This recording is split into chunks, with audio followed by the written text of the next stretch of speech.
नमस्कार मित्रांनो, आज आपण गुरुग्रहाच्या गुरुपालटेविषयी माहिती पाहणार आहोत। आज दुपारी 12:56 गुरु महाराज वृषभ राशीमध्ये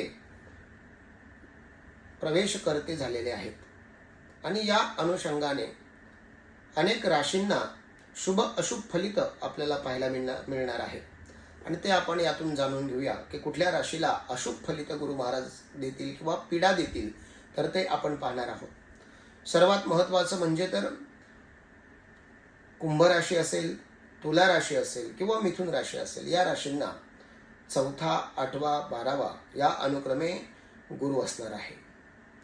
म्हणून कुंभ, तुला आणि मिथुन या राशींच्या जातकांनी या वर्षभरामध्ये विशेष काळजी घ्यायची आहे। त्याचबरोबर गुरूंची उपासना करायची आहे। गुरुचरित्राचं पारायण असेल, गुरुवारचे उपवास असतील, दर गुरुवारी दत्त मंदिरात जाणं असेल, करुणा त्रिपदी सारखे काही स्तोत्रपाठ असतील, तर ते या राशीच्या जातकांनी अवश्य करावे।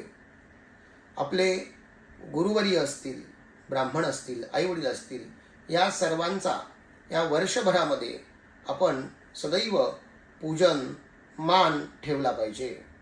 त्यामुळे काय होईल तर गुरुग्रह हे आपल्यासाठी अधिक बलवान होताना पाहायला मिळतील। गुरुग्रहांच्या या आजच्या पालटाने या राशींना काही थोडेसे अशुभ फलित पुढच्या काळामध्ये पाहायला मिळू शकतात आणि म्हणून पुन्हा एकदा लक्ष द्या, कुंभ राशी, तुला राशी आणि मिथुन राशी या राशीच्या लोकांनी गुरुग्रहाच्या या पीडा परिहार होण्याकरता आपल्याला विशेष काळजी घ्यायची आहे।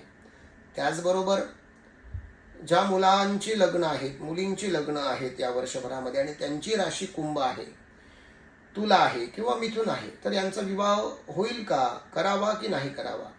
जर विवाह करायचा असल्यास त्यांनी गुरुग्रहाचा जप, गुरुग्रहाचं दान, त्याचं हवन, जे काही विधिवत आपल्याकडे शास्त्रवत सांगितलेलं आहे ते करावं आणि मग विवाह करावा। त्याने गुरुबळ प्राप्त होईल आणि आपल्याला जीवनामध्ये देखील सुख प्राप्त होईल। तर आजच्या या गुरुबदलाविषयी या राशीच्या लोकांनी अवश्य काळजी घेणे गरजेचे आहे। यासाठी आपण या ठिकाणी माहिती पाहिलेली आहे। गुरुदेव दत्त।